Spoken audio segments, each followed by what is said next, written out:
All right, everybody. Looks like we are live, and welcome to another late night gun chat. I should have some guest answerers joining us shortly, and not a lot to talk about tonight. John Fazer's here.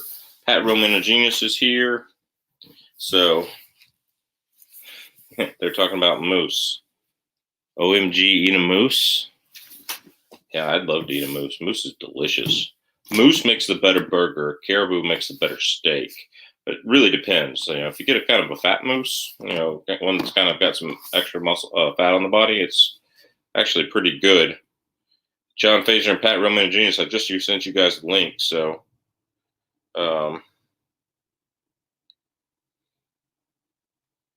let's see. All right. Looks like it just updated. I've got Calaveras 32 Special. Hello, Alaskan. Ghost Tactical, what's up, man? All right. Ghost Rider is in the house.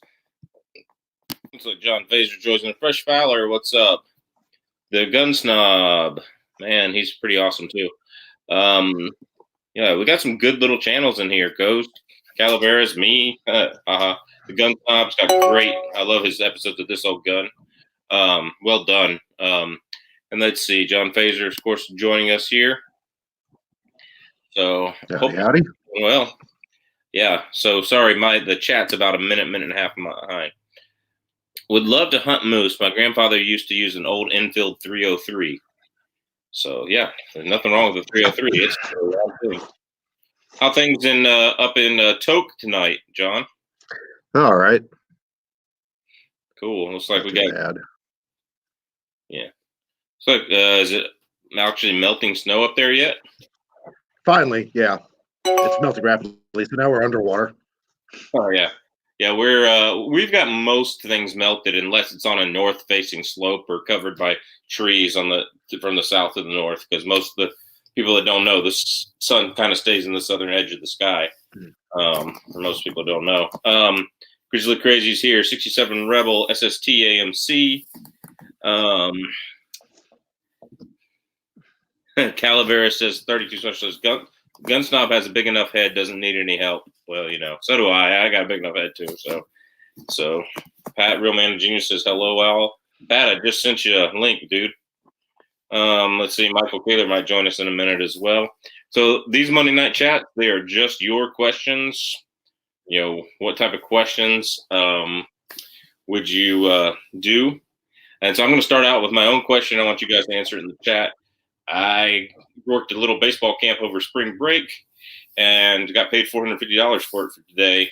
And so I want to know, what do y'all think I should spend my $450 on? I actually went cash. I got it cash. I went into 3 different gun stores and didn't see anything I absolutely had to have for $450. So Scott Leeper's here. What's up, man?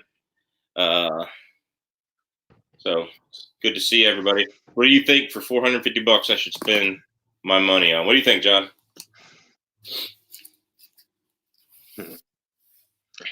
At this point, since I saw you're over at Duke's Reloading, I get reloading equipment.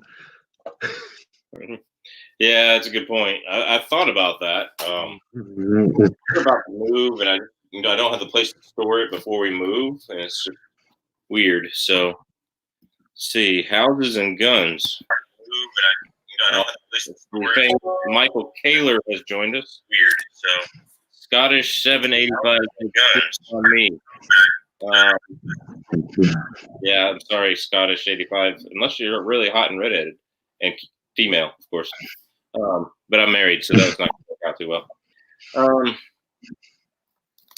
Let's see. The last time I actually asked God for a short, cute redhead that would always go hunting with me and be faithful, I got a dog. So, yeah. Who was still more faithful than the ex-wife. So, I mean, she's short, she's cute, she's redheaded. Anyway, let's see. Darth Yogi's in the house.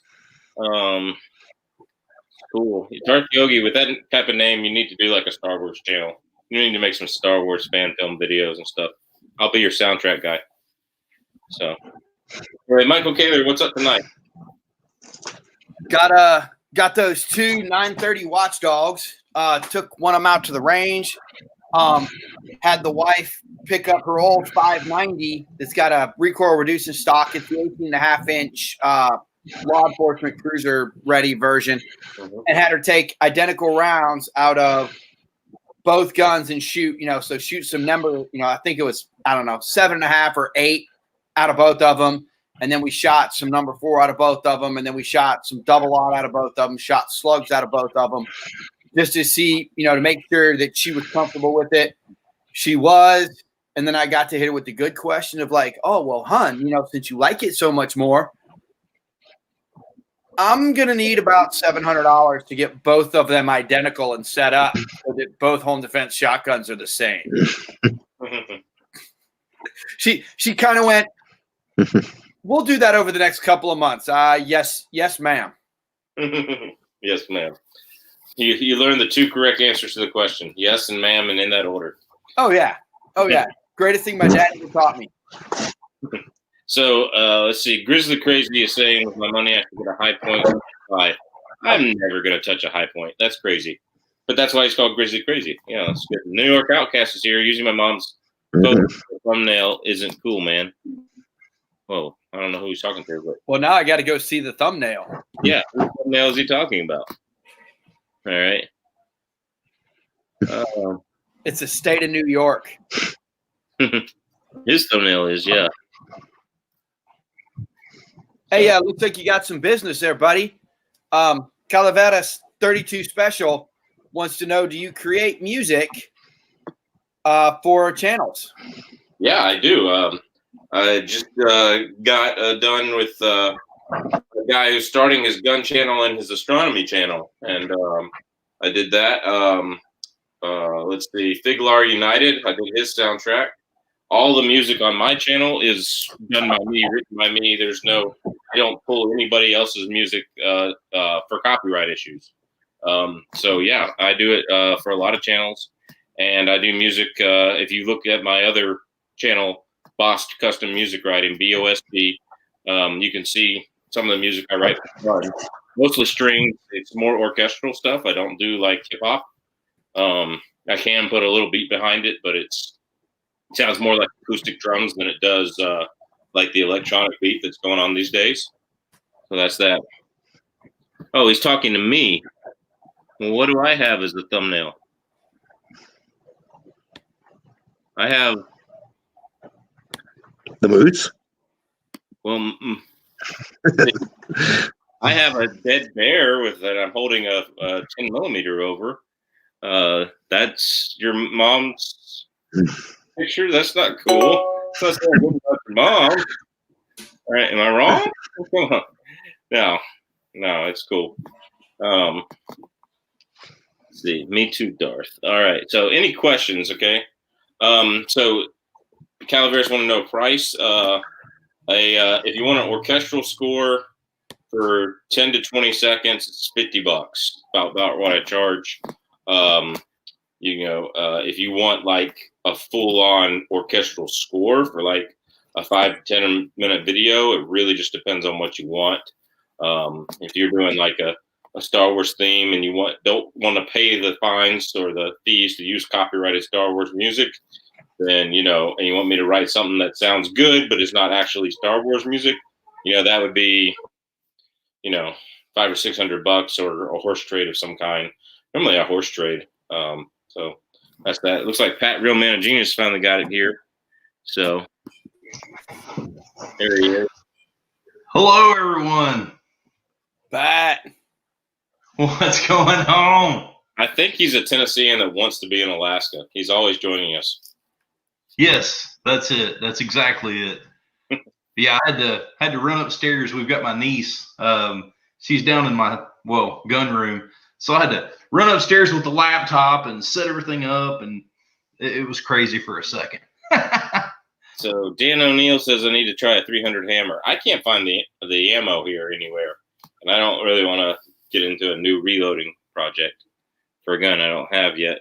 But Scott Lieber says it'll be 94 degrees here in LA on Thursday. Oh, that's great. Ghost Rider says, "Hey Pat." Hello, Ghost Rider. American Fitness says, for you Alaskans, do you find 300 Weatherby Magnum often? Some of you know I'm playing of guiding an AK or MT and fond of the 300 Weatherby. So 338 Win versus 300 Weatherby and ammo availability and price in AK. You can find the ammunition just about anywhere. That's not the issue. Finding a rifle with 300 Weatherby, you know, there's not one on the shelf at Cabela's unless it's used. I have seen them on the shelf at Sportsman's Warehouse. I have seen them, you know, in little shops here and there. And for ammo availability, 338 Win Mag is definitely going to be there. I definitely say that if you're going to be mostly packing meat and helping someone pack meat, then I would definitely say you want a 4570 guide gun, especially if you're going to guide fishing in close quarters. But definitely ought to think about that as well. 4570 is pretty much your guide gun. What do you guys think? Would you go 300 Weatherby? If you love 300 Weatherby, 300 Weatherby is an awesome round. You know, it's 200 feet per second faster than 300 Win Mag. So would you go 300 Weatherby or 338 Win Mag?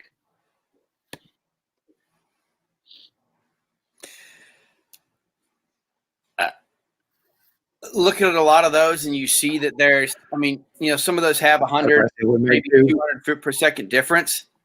But when you look at it, I'm going to pick whatever is most common in the area I'm in, which for up here, it's probably going to be 300 Win Mag. Yeah, 300 Win Mag. He's asking 338 Win Mag. And 338 is going to be more common than 300 Weatherby, I would think, considering I have one. I mean, I went to Alaskan Ammo, and even during the ammo shortage right now, 338 Win Mag is full, you know. But they had plenty of 300 Weatherby as well. Good use. Jeff says I go with 30-06, no matter what. So, Calaveras 32 Special kind of 300 Win Mag, just because also want a 45 Raptor. I'm not familiar with the 45 Raptor. Brass Tard 762 says, I want something weird like a 4477. Yeah, that's a weird one. It's been a long time since I heard of that one. George John Smith, I got rid of my 300 Weatherby last year. These old Magnums get really outdated. I don't know. 300 Weatherby. It's great. Already got a Mark V 300 Weatherby and all-weather 4570. I'd like to have something powerful to back up grizzly and moose clients past 200 yards. Then you need a 375 H&H. That's not maybe something you want to consider too. So, Thomas Osteen, hi from Florida. What's gas prices up your way now, AB? I saw it today for $1.81. It's the cheapest I've seen it in a long time. What about you guys? What's gas price in Wasilla there? Dude, I'm getting 3 weeks to the gallon. I ain't bought gas in a while. I don't know. 3 weeks to the gallon. That's awesome. Yeah, I would say with the wife homeschooling, me not doing much, man, I get it when I use a couple of gallons a week at most. What's up, Pat? I got 162 today. Nice. What? Yeah. And see, I'm still kind of running, doing some air conditioning, so we're actually into cooling. Yeah, my life's really exciting here because we just got the keys to our new house today.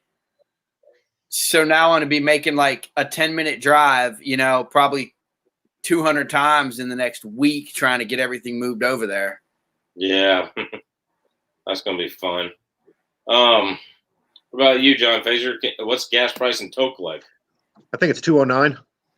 That's not bad because that's pretty. Not for Toke. That's cheap for Toke. That is cheap for Toke. Anywhere several hours outside of Anchorage, that's pretty cheap. The only place I've seen worse than Toke is Delta. Delta's got the most expensive gas. It's like 40 cents more expensive than Toke is.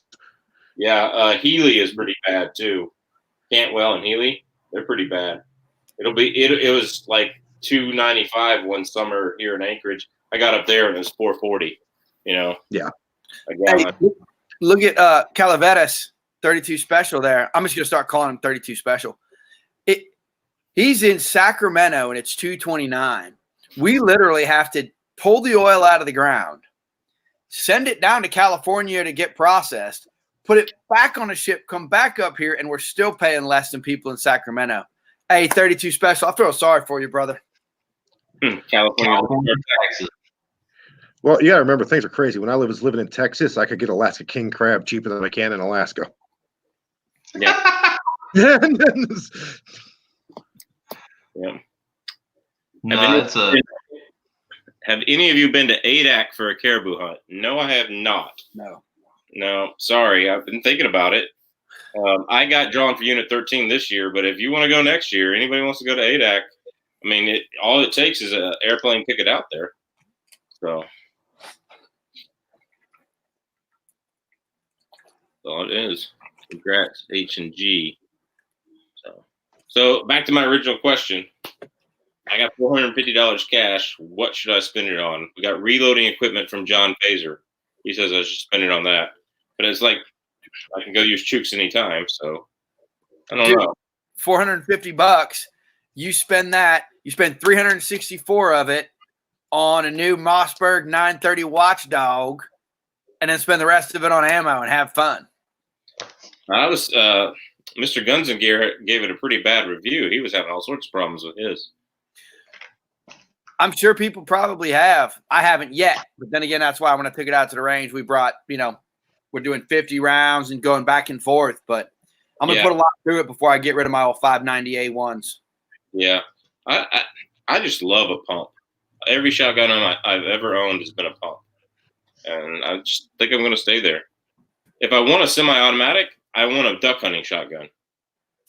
I want to be able to shoot ducks really quickly because there's a couple of ducks I could have got off the water if I had a couple extra ducks if I'd had a semi-auto and didn't have to pump in between. But, so I say, who knows? Ghost Rider says I should get an EOTech 512. I don't have anything to put an EOTech on. All my guns have the optics they need right now. Get them a 22 LR something. Buy a used Dillon 650 press. A GP12. GP12. What you got there, Pat? That's what I'd buy. Just bullets, man. All the bullets. Yep, load up. That's what I'd buy. Supernova. I'm up in the reloading room tonight. I got it all. There you go. You should start cranking them out while we're talking here, dude. I'll put you on mute. Yeah. So. Well, you might get shown No, this, reloading on YouTube and they'll ban you. No, the thing is, I'm upstairs and my reloading press just resonates through the whole house. Everybody knows when I start cranking. So You got time to put that in the basement. yeah, it's basically just an old dirt cellar. That's all it is, an old tater cellar. Nothing wrong with that. Yeah, but that's my basement. Yeah. Hey, there is Shooting with Uncle Dan. Yeah, what's up, man? Hey. I heard from him. Me and him were supposed to do a video together on. I was going to chronograph it in real cold, and he was going to chronograph it in the warmth. And then Michael came and I had to stay home for a little while, and all of a sudden it got warm. Sorry, Dust Shooting with Uncle Dan. Sorry about that. What did he want to get done? What round was it?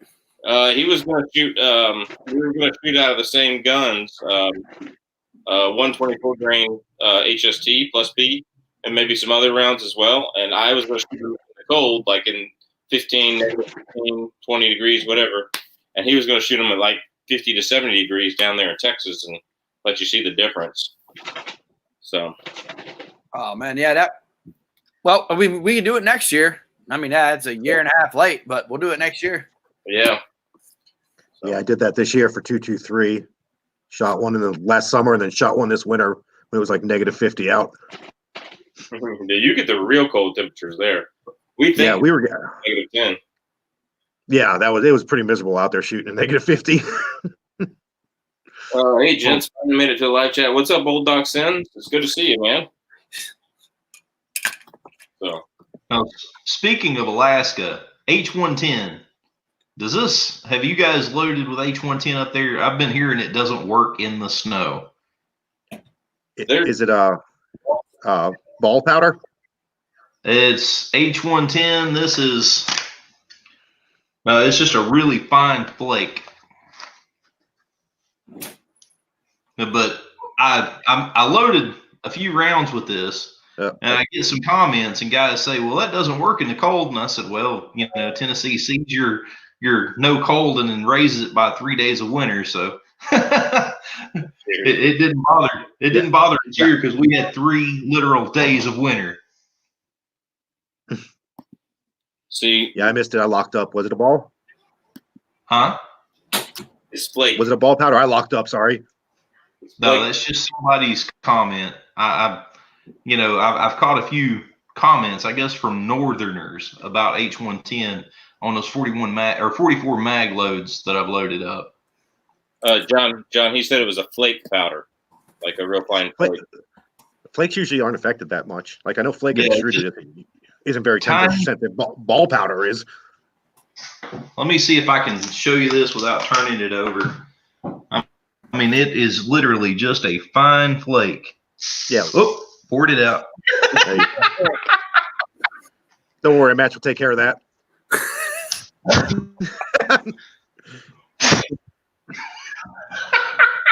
See, We'll do the matches tomorrow. Chook. Everybody's asking where Chook is, so I said the real answer, but I should have said something funny. Chook works tonight. Dude, I got you covered, dude. I got you covered. He's on a date with his new Asian lady boy.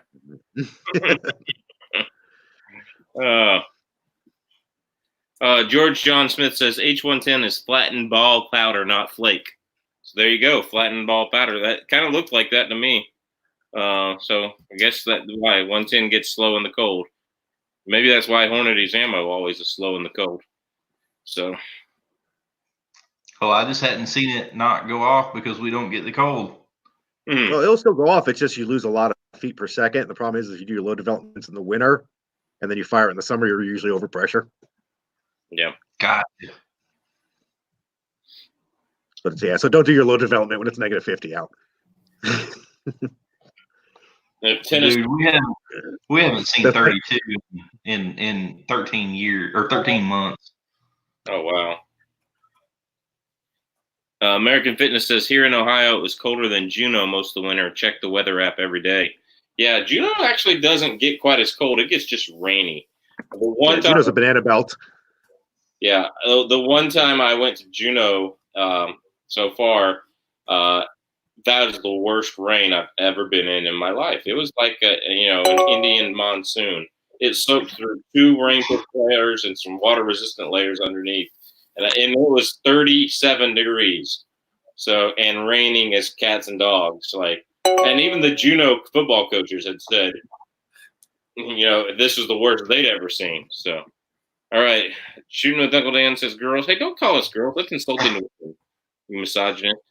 All right, yeah, don't call us girls. We're ugly. All right. Anyway, I'm just kidding. Got to get up to 4 a.m. Texas time. Good night. Shooting with Uncle Dan. Hey, get a clean bill of health there, Shooting with Uncle Dan. Yeah. NY Outcast wants to know why it would make a difference in the cold. Certain things burn at certain temperatures differently. It's just chemical reaction. Yeah, it's still chemical reactions. Temperature affects chemical reactions. Yep, that's the way it works. Yeah, some powders it does, and some powders it don't. For example, Hornady's Critical Duty 10 millimeter went really slow. It was like in the tens. It was in the 1,030, something like that, out of my 6-inch G40. But it was 9 degrees outside. And I haven't shot it yet in the summer. I need to go pick up a box and shoot in the summer if I can find a box. So... Yeah, and I know that's like why Hodgdon came up with stable 6.5, and they were bragging it as the first temperature stable ball ammo or ball powder. Mm. I mean, Does it work? don't know I'd ever loaded with it. I know the bolt patterns don't work that great, so I just switched over all my rifles to Varget because everyone else seems to have a shortage of it, and I can get plenty of it in town. Yeah. Hey, that's what I use there, Michael Taylor. Oh, hey, yeah. So Yeah, update for I know your channel and Chuke and mine and Dave's and everybody's all got a lot of and John got a lot of crossover. So for anybody who was asking, the other day I was talking about that Rock Island 5686, specifically part number 56862 that I was looking for. Finally got an email back from them. I guess my first email that was kind of a little smart ass where I told them that they needed to take 56862 off of their website and out of their distributor catalogs because they didn't show up. And I guess they didn't like that. So the second one I came out and I actually sent them another email and, was a lot more polite about inquiring as to if that was still, in their inventory. And they actually sent me back an email and said, yes, it's in our inventory. And they basically said they have more orders than they can currently keep up with on their production line. And they're going to try to get them out when they can. But they're not getting very many of those 56862s, which if anybody's looking, that's the double stack 10 millimeter with a rail and a threaded barrel. Threaded barrel, not the 6-inch, the regular the 5-inch slide, but regular barrel. Yeah, well, with a 5.5-inch barrel. Okay. And it's got a thread. It comes with a thread protector. Gotcha. And that fits well because that gives you a lot better versatility on which holsters to choose from. Yeah. And it's still got a rail on it. And like I said, I'm planning on having that as my bear defense or moose defense when I'm out on the ATVs this summer. Yeah, I just hope it works, unlike a lot of Rock Island armories. So. Yeah, and that's something is that one of the good things is they've got a place in Pahrump, Nevada. They've actually got a shop there that has their address code. So I am, if we get it, I'll send it back, until they get it right. I'll give them, well, at least, a couple of times I'll give them a chance to get it right. Yeah. Yeah, we'll see. I mean, definitely is. Wait, guess I have shot double spherical in my 25-45 shops. Hey, Calaveras 32 special. How do you like the 25-45 sharps? That seems to be like a really, really nice AR caliber, to be honest with you. It's what is it? A 100 grain bullet at 3,000 feet per second. I mean, or 2,800 feet per second, or something like that. I like that. I like the 25-45 sharps. Have you guys heard of it? Yes. Iraq Veteran 8888 did some stuff with it. Yeah. What was that, Pat? Pat. I've heard of it. Okay. Okay, your video feed and audio feed are about 2 seconds apart. You're. Oh, I'm on my 4G. I can see my tower, so I shouldn't be very behind. There you are. A little bit better. It's a little bit better. Bill Crenshaw, Okay. I see a lot of you recommend the Glock 29. What do you think of the SIG 220 other than the low mag count? In 10 millimeter, it's great. I would stay with the SIG 220 over a Glock 29. 29 is the short Glock. It's the baby one, compact. So really, you're looking at the two more comparable guns, be Glock 20 or SIG 220, but not the Glock 29. It's more of the compact. And I love my Glock 29. It shoots great. It doesn't bother me on the recoil and the snappiness. But the SIG 220, other than the low mag count. Now, I know the 45 SIG 220 is the way the magazine is designed in the front. Certain 230 grain wide hollow points will not fit in them. I don't know if the 10 millimeter is the same way, considering the 10 millimeter is just a little bit longer than the 45 most of the time. So you might have problems with big flat nose bullet in SIG 220 magazines, but I don't know for sure in the 10 millimeter. Yeah, Glock 20. The advantage to the SIG is you don't have to go buy a new barrel to shoot hard cast and heavy heavy loads. Whereas a Glock 20, you really need to put a KKM barrel with a fully supported chamber in there to shoot really hot loads. So I think there we go. There's John. He's back. Howdy. So let's see. I'm going to take a moment to admire John's beard. Yes. Yeah, I actually brushed it before I came on today. Oh, nice. What do you guys think? SIG 220 10 millimeter or Glock 20? Which would you go? I'm a Glock hater, so I'm going to say SIG. I have no problems with a Glock because I can just hammer on one. It doesn't matter. I'm not going to speak because Smith & Wesson is making me poopy about not coming out with a full-size 10 millimeter. Yeah, they said they would not do it in some release. They said it's not going to happen, and I'm like, crap. I wish they'd come back out with the 1006. That was a nice gun. I just want one in the M&P. The M&P grip, you know, in the 45 just fits my hand well. The angle of the grip fits well. That's all I got. That's why I'm going with the 1911 next. Yeah. Well, put some pressure on Smith. I've sent him 2 emails, and both times I got replies, and both times said, basically, at this time, we are not planning on doing it. Well, you know, the Smith & Wesson M&P has never been picked for, like, military trials because it always has a frame failure round count. So, like, when they do the 50, 60,000 round tests or 20,000 round tests, the Smith & Wesson M&P just doesn't cut it compared to the Glock or the SIG or something like that. It doesn't mean it's not a good gun for a civilian who's going to go shoot, 100 rounds a month, or 200 rounds a month. But because I have a Smith & Wesson M&P, almost the same gun you do, that mine's a 2.0. But I just don't think that frame would take. I don't think the frame is as strong as a Glock or a Springfield. I don't think that frame would take a 10 millimeter. It's not over time. You don't see a lot of conversions to 460 Roland or 45 Super for the 45 Smith & Wesson either. So maybe I'll be honest, I think a lot of that was Smith & Wesson being late to the striker fired market with anything other than what they were paying Glock for on their Sigmas. And then so now Glock's got it. Everybody's changed over their grip. Their eyes are used to a certain sight rail, sight radius. It changes with barrel length, but everybody's used to that. And you got Glock that came out with the 29, the 20, the 40. So now you can go buy all 3 of those depending on what you need to carry it for. Yeah. And I think they just don't want to get into that market because there's not a lot of people, from what I know of, not a lot of people outside of Alaska who are using 10 mil. 10 millimeters actually become a lot more popular in the lower. It's starting to pick up. Yeah. So Vash Matrix, let me answer your question. I was looking at a KKM barrel for my Glock 20, but didn't know how to specify for Alaskan loads or whatever.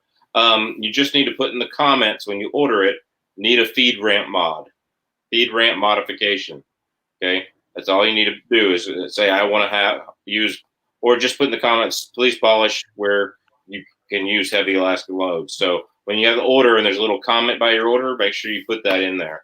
Because KKM makes it for narrow hollow point and rounded ball loads, and you need to have it polished for flat point loads and hollow point, big wide hollow point loads. So that's what KKM does. So just put feed ramp mod, or just say feed ramp polish for heavy Alaskan loads in the comment. So yes, loads like that, Michael Kaler. All right. Also, Cavalaris 32 Special for the Rock Islands. I love Rock Islands. I have 3 of them, or I have 2 now, but I had 3. My 45s were great. My 10 was a nightmare when I got it. And after sending it back, it finally works, but it is my carry gun now too. So I trust enough I carry it, but no, they're not bulletproof guns. They can have issues. And I love them. I mean, I will buy them every chance I can, but they're not always perfect. I'd be happy with anybody else that came out with a 10 millimeter double stack That's Remington. not $3,000-$4,000. Yeah, exactly. Exactly. Yeah, and that's what it is no one has one that's under $3,000. Yep. It's like $700 for a gun that might not be the best out of the box, but the factory will fix it, or $4,000. Remington has one for about $1,200, I think. That's that. Let's see. American Fitness says 10 millimeters popular here in Ohio. Foodmaster Chew, good to see you, man. I love 10 millimeter. I have for years. My very first Glock was a G20. I carry the G29 out on the property now, and he's getting a new rig for his para audience. He won 6-40. So, Calaveras asked, I see his comment on the Sharps. Yeah, you said you liked it, but you hadn't shot anything with it yet. So, Calaveras wants a Rock Island as a range queen, make some sweetheart grips to make it look like a World War II gun. Yeah, maybe. I was actually thinking about buying that TSOS 1911 today, the Turkish-made World War II copy.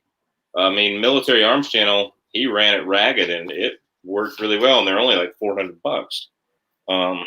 So, don't CZ have a 10 millimeter? I think they're coming out with one. If not, then you have to go with the EA Witness, which is a copy of the 97B. So. I'm already looking at CZ's website trying to see what they got. Yeah. A CZ 97B long slide, I would buy that. I would buy that in a heartbeat in 10 millimeter. So. I think I would just take a CZ in 10. Yes. Yeah. Yeah, they've got the neatest thing. If you could actually watch it behind the scenes, one cool thing about a CZ is when you get them, the few that I've had, there's no break-in. And they've got them all locked up in this frame, and there's this cam, and it's just sitting there working the slides. So literally, when they make these things new, they just set them in rows, and the slides are just sitting there working. So they're not firing them, but they're wearing them in, and it is really neat. It was Polinar Tactical that showed that. Oh, okay. Calaveras 32 Special says, I'm in California, limited to the roster. Oh, man, that sucks. Oh. Hootie Hoo is here. What's up, Hootie Hoo? Hello, Adam. What you doing, dude? Yeah. Hey, Hootie Hoo, in case you guys didn't know, did an awesome video on this piece of body armor right here. So, one of these right here, he did an awesome video. Took a lot. He abused the crap out of this, and it took a lot to finally get through it. But it's a level 4, and it's a ceramic polyurethane ballistic panel from Strikeface at bowtactactical.com. And that's what I realized. That's what I realized. I did this. I bought it because Mr. Guns and Gear did a great video on it. And it took 25 rounds after taking a 308, a shotgun slug, a 20-inch M855 ball, and then he put from a 16-inch. He put 25 rounds right in here, M855 ball, and it took them all. So it was like, wow. So, but no, Hootie Hoo did a great video on that. So make sure you go check that out. Good guy too. So, what's that? Ghost Rider's got to go. We'll see you, man. All right. American Fitness, I've heard Dall sheep hunts are pretty spectacular. Yeah, Dall sheep. Hey, how many people have gone after Dall sheep? Michael, you hadn't gone after Dall sheep. No. Yeah, I got that nervous issue in my legs. I just cannot do uphill like I used to be able to. So, anyway, questions? You know, this chat is about answering the questions of the viewers. So what's up, Teddy Two Guns? Good to see you, man. So, that's that. That's what this chat is about. So,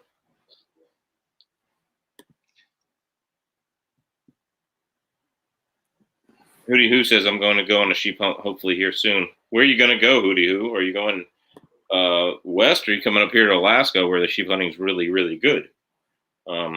Shoot, I can go to the park across the road and see sheep.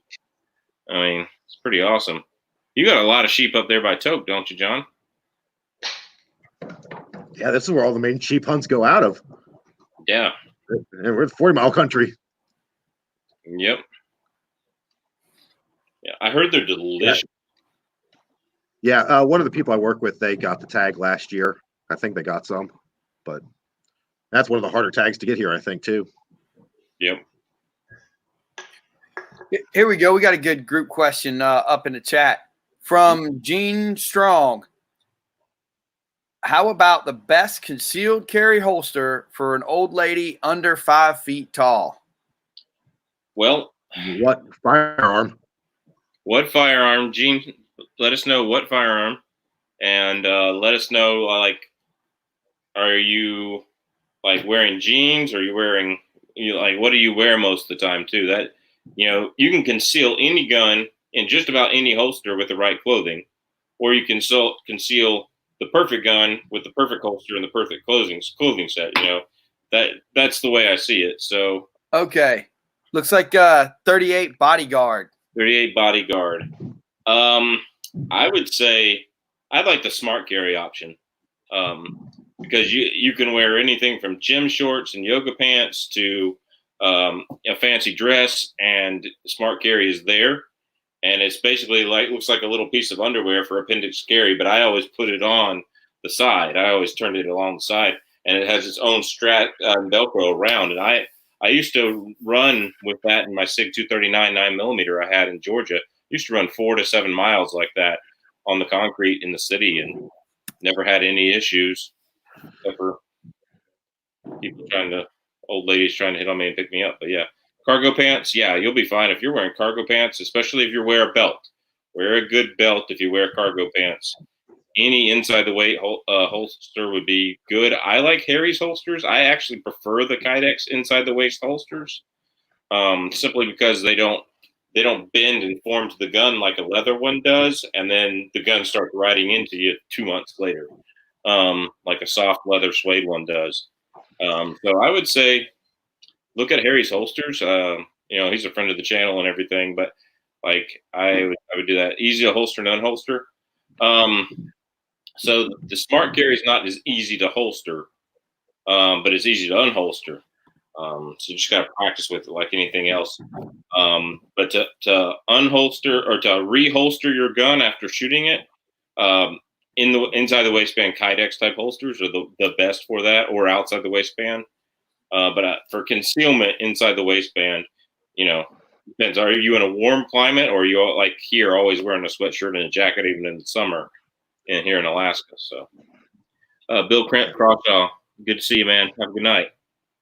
Hey, is that a J-frame? Yeah. It's like it's a small J-frame. Harry's makes one for the J-frame, and it's even on quick ship, which means it'll ship in I think if you order it today, it'll probably ship either tomorrow night or Wednesday. And I can tell you right now, Harry, great customer service. I carry one of his on my daily carry. Another option that's a little bit different, and it's something that I've used for both revolvers and for M&P shields, and that's 511s. I can't believe I'm about to say this to the whole world on a live YouTube chat. 511's tactical fanny pack. But I've got one, and it's one of those things you go anywhere and you just look like another tourist, or whatever you can. Yeah, I've carried it in board shorts, running, all that. So I carry a Harry's now. You can get one for the J-frame, and then the 511 tactical fanny pack. So let's see your opinions on Alien Gear Shapeshift. I've never used one. Core Essential belts are supposed to be really good. Shield 40 is awesome. Core is awesome. Here's what I carry my Shield 40 in. This is an Eclipse Holsters. You need to look her up on Instagram, give her a call. I have a video on this holster in my holster reviews, Sarah Calaveras. And inside the waistband, got good adjustment, well made. And she makes some really good holsters. Eclipse holsters. She's from Virginia. She's trying to get back to Alaska. She's from Alaska originally. But she makes some really good holsters. and I absolutely love them. So, but that's what I would do. I don't know anything about the alien gear shapeshift. Anybody else know anything about the alien gear shapeshift? No. I've got an alien gear that I just never could enjoy. It just didn't work. All right, American. Yeah, I mean, I use a hybrid, but it doesn't have the greatest retention. But you have to cinch your belt down, and it'll hold it in pretty well. Yeah. American Fitness. Anyone use 12 gauge slugs for bear defense? Yes. As a Midwesterner, I've seen 12 gauge slugs fail to pass through a small whitetail. Would like to the 70 Mariner pump. If I don't feel like carrying a heavy 4570. First of all, 4570 and a heavy long tube 12 gauge shotgun, they're about the same weight. My 4570 weighs less than my Remington 870, because that Remington 870 has that all steel receiver. So I don't know that those two would be much different on weight. My 4570 is not the SBL, which has a heavier barrel and a heavier stock and stuff, but it is what it is. 12 gauge slugs have to be waterproofed. That's their biggest issue, is if you don't waterproof them or you don't waterproof them correctly, when you need them, it will not go bang. And I've actually had this happen. We flipped our kayak, and my buddy was carrying my 12 gauge. I went to take the 12 gauge shooting with this girl I was dating at the time, and every one of those slugs went click. The 44 Magnum rounds that he was carrying as well did not go click. They went bang, and they got wet as well. So I would carry something more that's got a little bit more chance. I know some centerfire cartridges aren't very waterproof, but you got more chance if you with those. So something to think about.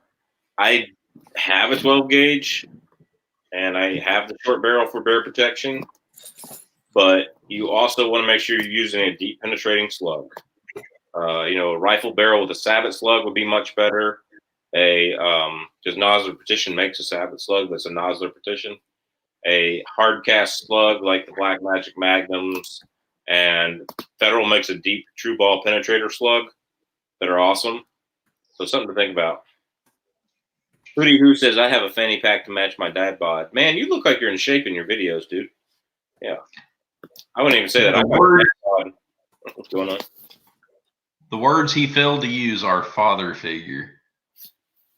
Are we starting the dad jokes again? Yeah, we'll start the dad jokes. Have you guys seen that one where the guy steps out? There's a Jeep, and he says, "I have toilet paper. You'll never believe what it cost me." And he steps out, and he has an arm and a leg brace. It was freaking hilarious. That was the dad joke of the century. Mm-hmm. I saw a picture the other day, and it was a guy with two prosthetic legs, and his shirt said "left unattended."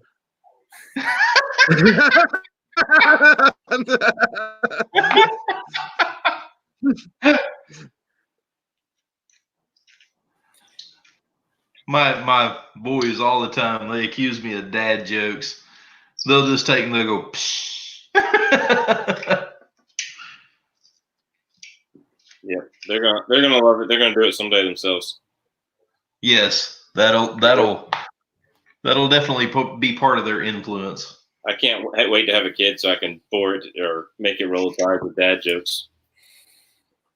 You're gonna love it, dude. Both of my boys are awesome. They've never been called by their real names, and that's one thing. I've always had these little terms of endearment for them, and when they went to school, kids will make fun of them, and they'll come home and they just really have no problem with it because they've literally never been called by their real name. And I'm not calling them poopy head or anything like that. I've just got little nicknames for them. So when other kids call them names other than theirs, they just don't care.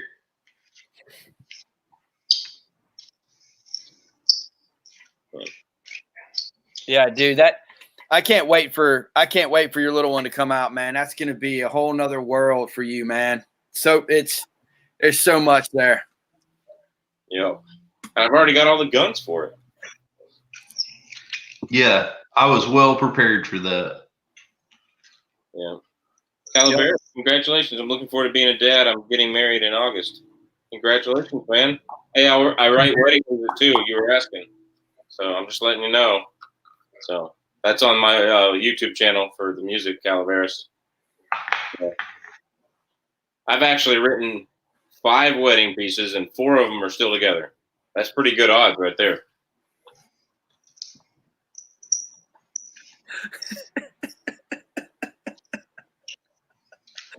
I mean, hey, if you want to boost your odds up to 80%, you need a Boss custom music writing wedding piece. So.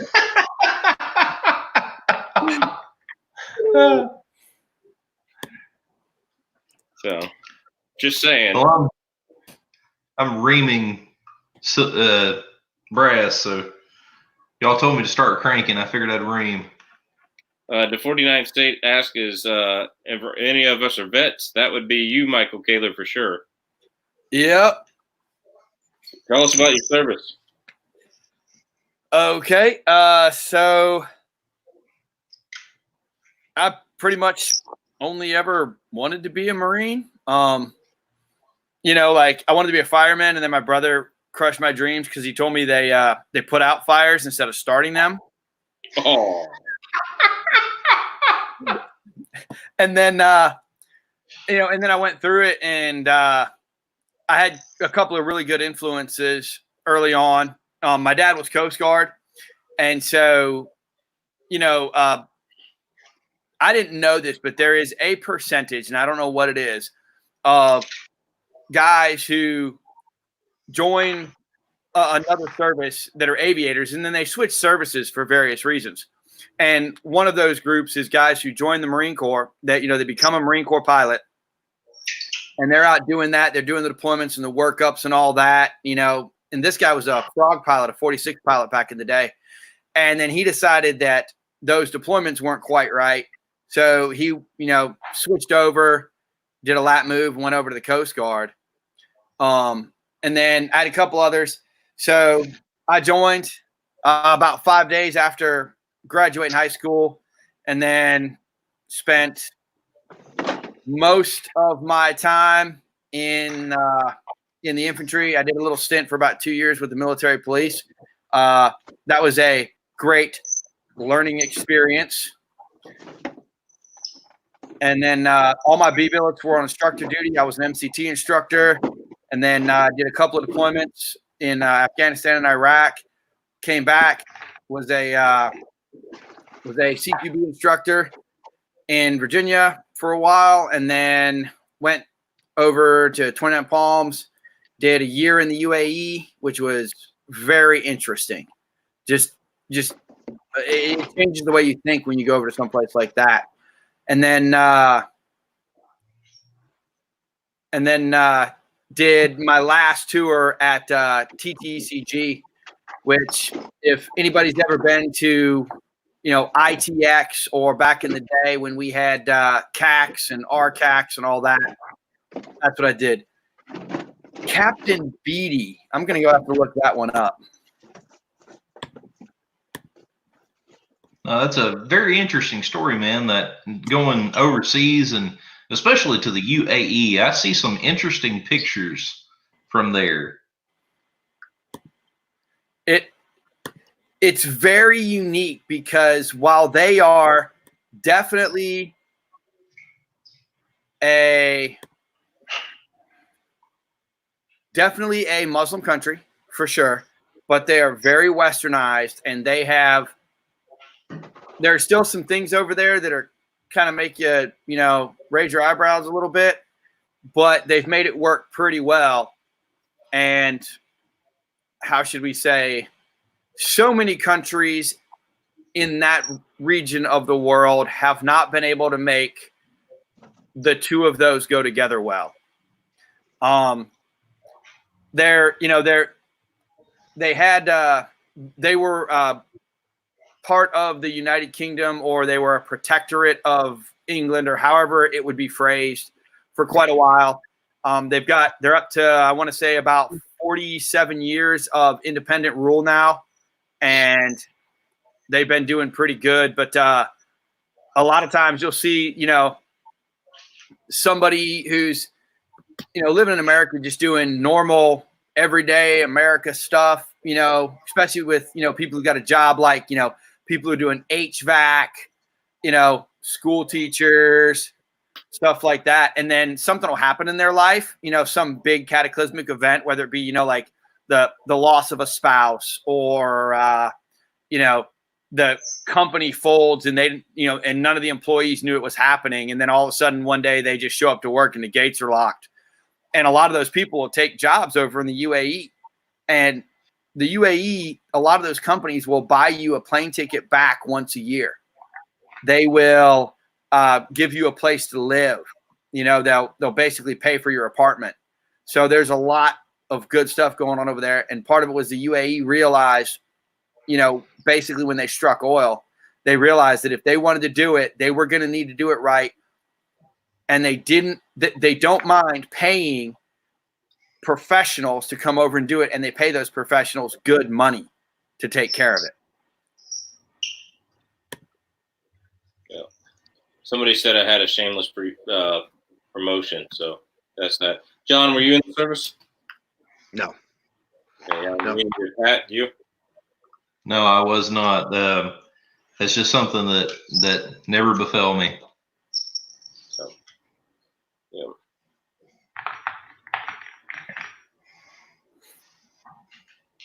Calaveras, isn't the UAE the ones who built an island the shape of a palm tree for a hotel?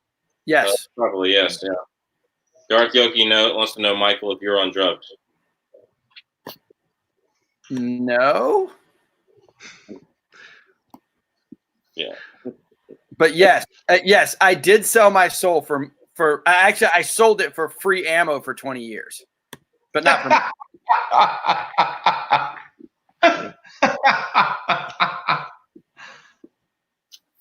There you go. All right. What's getting, since you sold the 4 out of 5 success rate? Yeah. I know you were kidding, Bash Matrix.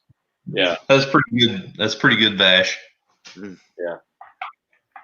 My spouse is a retired Air Force veteran. Thank you for your service, Gene.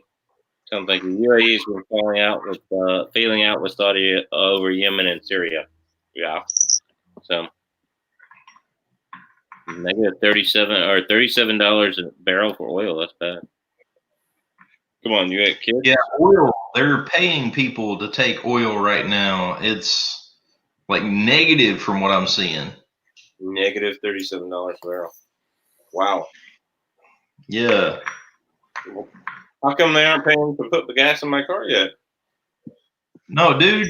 Here in Tennessee, I don't understand. I told you guys earlier it was $1.62. People are running harder now that they're not working than they were before this virus. And you can't see. I was helping a buddy of mine get his house ready for home inspection, and you can't see the highway from his house. It's probably, I guess, about a half mile away. And we were sitting up there just listening to the roar of the highway. So many people on it, and it's like the state of Tennessee said, "Hey, you're safer at home," and people jumped up and said, "No, we're not." It's the wildest thing. So the demand here is incredible because people are just running the road so hard.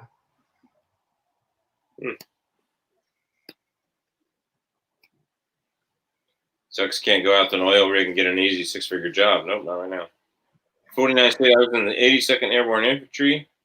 Thanks, man. Thanks for your service. Yeah. So.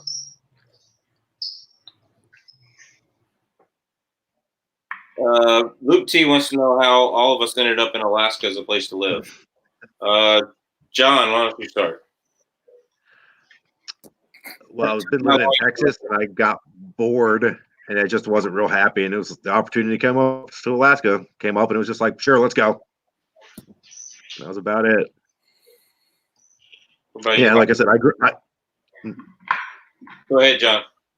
Yeah, it's like I was saying, it's like I grew up in New York City and now I live in a place that has 1,200 people in the summer. In the summer. What about 150 in the winter? I think about 800 in the winter. Yeah. We've got about 1,200 crackheads year round. right, Michael. Why'd you come up to Alaska? I married an Alaska chick. And then, I didn't really have a hometown. My dad was Coast Guard, so bounced around a bunch. But up here is good, especially up here in the Mat-Su Valley, the Mat-Su Borough. We have an amazing school system. I forget what the number was, but one time I checked and counted, and there were like 15 charter schools. So there's a wide variety of different types of education you can get. It's a great place. But at some point in time, I'm going back. I've actually spent 13 years on the island of Oahu and another 7 years on the Gulf Coast. Sorry, another 11 years on the Gulf Coast. I'm going back to someplace warmer at some point. Yeah. Can't blame you there. The answer for me was I was a long story, but I was working in a car dealership and going through a divorce I didn't want.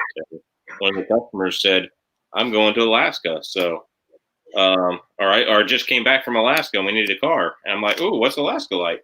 And so I literally had nothing to tie me down. So I was like, "Why not go?" Hey, we got Travis joining. Hey, Travis, how's it going, man? Howdy, howdy. All right. Thanks for joining in. So we're just kind of talking about the three of us that are here from Alaska are just talking about why we moved to Alaska right now. But, if you're not subscribed to Travis P11, make sure you should go subscribe. Why don't you just introduce yourself, Travis, to anybody who's in the chat that may not know you? So. Oh, Muted. you gotta find a mute. Oh, there we go. There we go. I was muted on my headset here. I'm running my laptop. I'm not using my PC right now. My name's Travis P11 is my name on YouTube, and I got a gun channel, Pro 2A channel on YouTube, gun streamer. Let's see, YouTube, Facebook, Twitter, Instagram, all that fun stuff. I've been making gun videos for about the last 4 years. A lot of tabletop reviews, a lot of cleaning videos, stuff like that, some ammo tests. A little bit of everything. I pretty much review. It's kind of a joke about me. I review basically anything and everything. So, coffee, whatever, man. Cool. But, You've already got a hi or a clap hands from NY Outcast. He seems to like you. So. Oh yeah, no problem, man. Yeah. So we were just talking about the three of us that are in the chat that live in Alaska. We're just talking about. We were asking questions. So all we do in this chat is answer questions from the audience. So looks like Luke T watched a lot of your videos, and he's in Nebraska as well. So here, I'll get I'll check out the live the live chat here so I can see what's going on. So yeah. All right, there we go. Yeah. I've been to Nebraska once. It was I was going to school in Minnesota for a year and didn't have anywhere to go on Thanksgiving, and my buddy from Nebraska invited me to go to his place for Thanksgiving. So that's what we did. Cool, man. No, it's a nice state. It's not very crowded. Lots of open space. The climate is very different from one side of the state versus the other. Sportsman's paradise. I know you can say that about a lot of places. We got a lot of public hunting grounds, which are really nice. And man, pretty much whatever you want. Everything short of elk. I mean, we've got pretty good selection for if you're a hunter. It's definitely a place to come to. Yeah. Well-bred corn-fed deer, huh? Oh, dude, they're huge. They're so damn heavy. Yeah. Yeah, they eat about everything, any of the crops that are out there. So it doesn't take much to find a farmer that's willing to let you go out on his land and do a hunt if you want to. I mean, there's a lot of guys that rent out land too, but between the public hunting grounds and just, asking somebody you might know if they've got some land, it's not hard to find it. So yeah. That's cool. That's cool. What do you hunt with? Yeah. I've got a bunch of different rifles. I've got the Ruger Ranch in 7.62x39. And with that, I use the Hornady. I don't know if it's the SST round. They're steel case, but now they market it as Hornady Black. I can't remember the green off the top of my head. Got a Mossberg Patriot 6.5 Creedmoor. Nothing too expensive. My first deer hunt, I actually used a Mossberg 835 with a slug barrel on it, using the SST rounds. It's an old 12-gauge pump. I think I had it when we were doing the shot shell video. I've used that the first time that I went out. That's pretty much it. I bounced between a couple different ones. I had a Remington. It's not a very well-liked model. It's like a 710. It had like the gray stock with the black barrels and 243. which I had that for a couple of years. I just kind of bounced between some lower cost guns, nothing too expensive. Cool. All right, we just got Alaskan Powerline Adventures Arctic Culture, $2 super chat. Thanks. Thank you. First time I've seen you in the chat, and thank you. I appreciate it. Powerline Adventures. I wonder if he does zip lining or if that's more of the like all the power lines that run around the state. Interesting. So, Brass Tard 762 says, I'd like to hit a visit Ashfall, Nebraska, with the ancient megafauna that was buried by ash from a super volcano in Idaho. You know anything about that? No, this is terrible. I'm a native Nebraskan. I guess I have not heard of that. I probably should know about it. I've been to a lot of the museums, and we've got some fossil areas that you can go check out. But there's an Ashland, Nebraska, but I guess I haven't heard of Ashfall, Nebraska. I'll have to look that up. They never took us there for trips when I was a kid. What's that? Can you hunt any of those ancient megafauna? Oh, of course. Absolutely. Yeah. It's not fun hunting dinosaurs unless they can hunt you back. Yeah. So, let's see. Gene Strong complaining about a liberal mayor. You want to tell us all about that?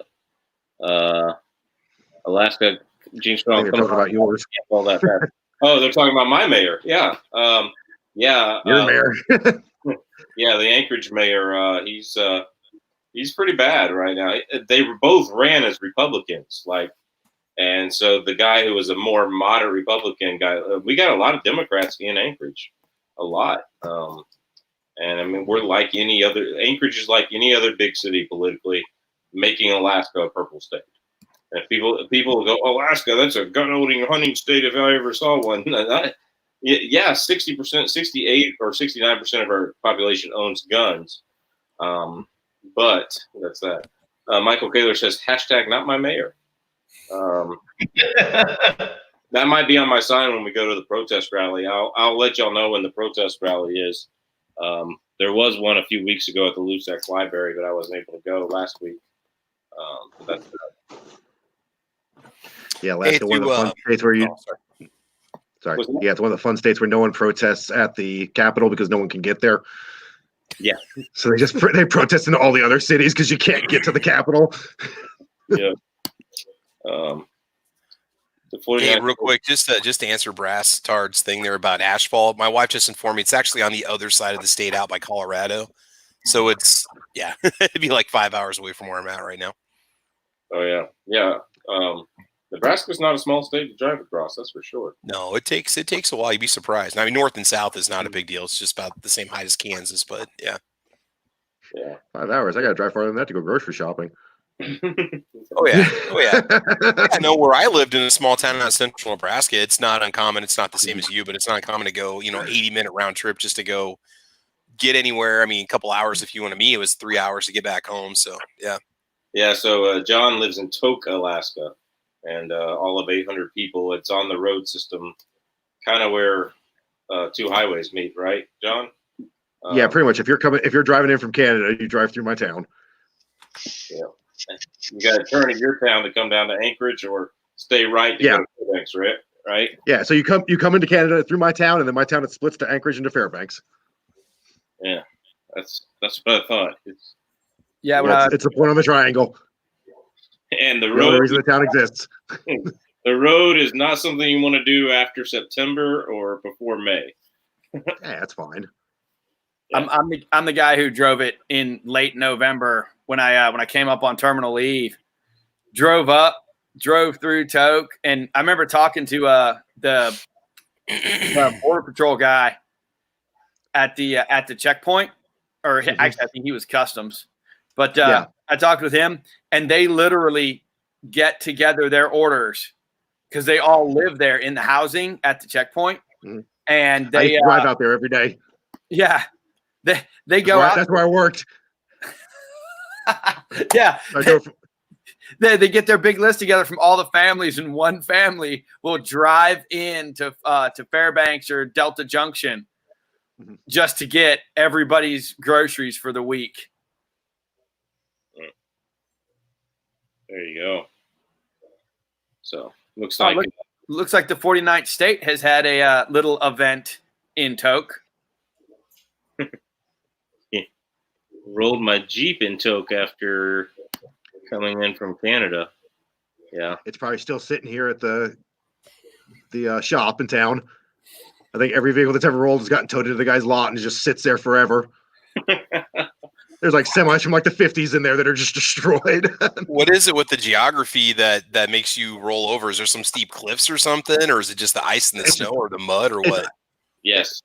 Ice? It's mine. Yeah, it's ice Oh. and it's kind of switchbacky in spots, but if you drive it enough, it's fine. I drive 70 to 80 miles an hour all winter on sport tires, but I know where all the turns are. Yeah. You used to it after a while. Yeah, just get used to it. The 49th state rolled it Jeez. and then got a pizza and drove home. I love it. Well, if you got your roll cage in there, if it's an XJ, you can just flip it back over, and it might be a little dented on the top, but you can start right back up. You're good. I say you went to Fast Eddie's for pizza, huh? No, it just makes sense. If you roll over, you can start eating on either part of it.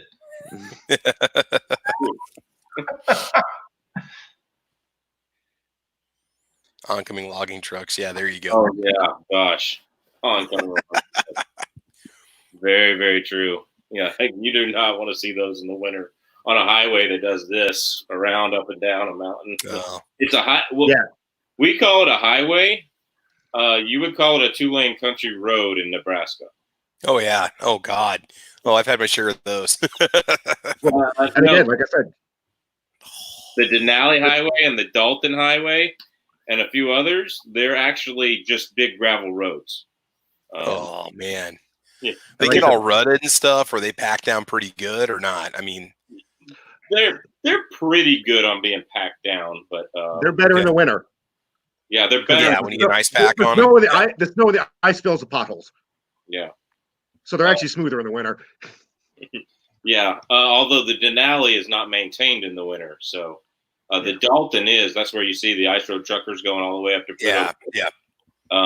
But the Denali, and I hunt off the Denali, and it's not maintained in the winter.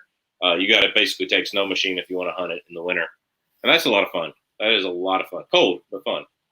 So Yeah, and Gene Strong, I saw about your heater failing. This year, the blower motor went out of my car for about a month and a half. So I ended up wiring an inverter and was using an electric blanket because I was driving about 2 hours a day because I had no heat Oh for my God. pretty much from January to March. I had no heat. So I was driving around with just a heater blanket and an inverter. You couldn't get the part, or was it a super expensive fix, or what? It's just having to rip the dash out of the car to do it. Yeah. And again, the same thing is in the winter here, you can't work out in your driveway. Yeah. And our garage we use the garage as part of our living space. So we ended up having to like clear out our garage so we could get the car in to work on it. Move the couch over, drive the car in, Yeah. pretty much. I mean, because I'm in At the least- garage right now, technically. At least you can watch TV while you fixed it. Yeah, I was gonna say Yeah. that's a good thing about it. You just put the YouTube repair video on while you work on it. Yeah. the 49th state has a good explanation of why he rolled his car. So It was snowing. there we go. My computer just went into battery saver mode, so I am probably on my way out. Yeah, we're about done, but let's see. What is Alaskan Powerline Adventures Arctic Culture? We would drive across the river in Nanek. Forgive me if I said that wrong. High tide moves ice up to 20 feet. Low tide overflow. Pucker factor. Yeah, that would. If the ice is moving while you're driving, that's kind of bad. I've been told there's a place like on the Wisconsin-Minnesota border where you can literally drive across the river, but the river is the way the water is, it freezes almost completely clear. Ooh, Yeah, I don't know about freaky, that. man. That Like would drive be- over glass. Yeah, it'd be like driving over glass. So, Well, I think I'm going to go ahead. We do about an hour and 15 minutes, so I think I'm going to go ahead and Cool. Go ahead and go off. Anybody want to talk about what's coming up in the channel? Travis, we'll let you go first. Yeah, well, we do our Monday night podcast called Caliber Corner at 6:00. We do a different topic about firearms or ammo pretty much every week. And then I'm going to be I'm going to be doing quite a few range trips. I'm getting started in a summer trap shooting league and just picked up a shotgun for that. I'm kind of getting into it. I'm getting into reloading shot shell ammo. And I've just got a bunch of testing I have to do with my my AR pistols too. So we're going to be taking those out too. I've had a few things I've had to do to them. I had one that I had to go in for repair. So I'm going to be doing a bunch of updates for the channel on that too. So that's pretty much what I got going on. I've got quite a few videos in the bank, and I'll just keep making them. So we're good. Cool. All right, John. I actually put out a video today. Hey. Finally. And yeah, it seems like it's melting out here, so I can hear people shooting out at the range. So I might have to start making a range trip here soon Okay. and start getting some videos put together. Yeah. Hey, put the link to your video in the chat, man. We all want to see it because you know how YouTube notifications are. Yeah. They are. Well, it's just a tech video, so I got that notification. Hey, yeah, you that's commented quick. Mooses and bearses. There's a new TAC pack that came out. Yeah. Yeah, this one's just months. No, that's last month's. It just now got to Toke. I was going to say, you guys did it first? They started in the western part of the world and worked their way east, or what? John gets his. I got mine early. It surprised me. Yeah, I don't know how I got mine early this time. It wasn't supposed to show up till tomorrow, and it showed up today. And I'm like, because usually I get mine like a week after everyone else. Oh, and see, I would usually get mine like the Friday before the Monday before a lot of other. I think it just depends on where you are, maybe. I don't know. And then I didn't get one 2 months ago. It just didn't show up. So Yeah. When I moved, they quit coming. So yeah. But John gets his in Alaska quicker than I can get mine in Tennessee. go ahead, Pat. Tell us what's coming up on your channel. Well, right now, I've got a couple things going. I've got some TK Customs, the moon clips for the Smith & Wesson 627 and 327, but I'm starting to film with ARFCOM. So I'm about to start, I'm going to keep my channel rolling, but I've got to start moving some content for ARFCOM. So I'm about to branch out into another channel soon. So that's my next big thing. Awesome. All right, Michael Kaler, go ahead. We just hatched our chicks. We bought that house. To get one of the good things about it, one of the things we really liked was it's already got a greenhouse and 2 garden spots on the property already. So a lot of my stuff may come out with just garden updates, house, what I'm doing with that. Yeah, that's What important. is your channel, Michael? Say again? What is your channel? Michael Kaler. Oh, okay. Yeah. There's a Christian musician whose name apparently is also Michael Kaler. And while I like to be a family-friendly channel, I'm not a Christian musician by any means. It says Michael Kaler comedian. Is that you?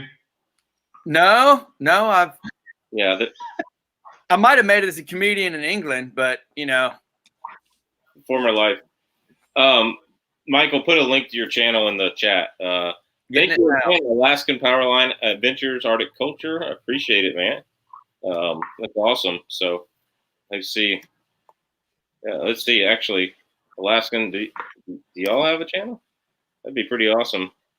But no, I can't access it on here. But yeah, yeah. Thank you. Another $10 super chat, which is pretty awesome. I appreciate it. I think that's my largest super chat ever. So it'd be awesome. So gonna shut down the chat. Good chat tonight. Appreciate everybody joining. Appreciate everybody in the chat. I think we still have the 49th State, Gene Strong, American Fitness, Alaskan Powerline Adventures, Arctic Culture, Guy That Comments, Brass Tard 762. A lot of people still in the chat. We appreciate you guys still being here. And thanks for watching, everybody. Remember, I do this every late night gun chat every Monday night at 7 p.m. Alaskan time, which is 11 p.m. Eastern time. And hope everybody comes back. And then every Wednesday, I try to do a ballistics video. This Wednesday's video is a little bit different. Pat's in it. So you got to, Pat pulled out his inner funny man and decided to come in it. So, yeah, it's a little bit different than what I normally do. So I hope you guys like it. I thought it was hilarious. I've watched it like 80 times because I thought I did a good job of it. So, yeah, Pat, is it a good video? I enjoyed it. I enjoyed it thoroughly. Okay, yeah. So I think it's pretty funny. So, but to preface it, if you don't know the story of Chooks Outdoor Adventures, last year he canceled our bear hunting trip to literally go talk to his Asian mail order bride. Because a lot of guys, single guys, do mail order brides in Alaska. I'm not judging that, but he always comes back from the mail order bride breaking up with the girl. So anyway, so that's what kind of you got to know that story to kind of like get some of the video, but it's pretty cool.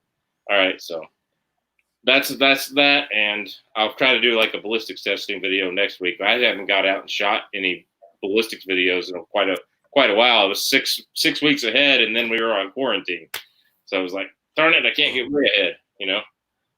So thanks, guys, everybody, for being here, and we will go ahead and end the chat. Y'all have a good night, everybody. Take care. Y'all take care. All right, night.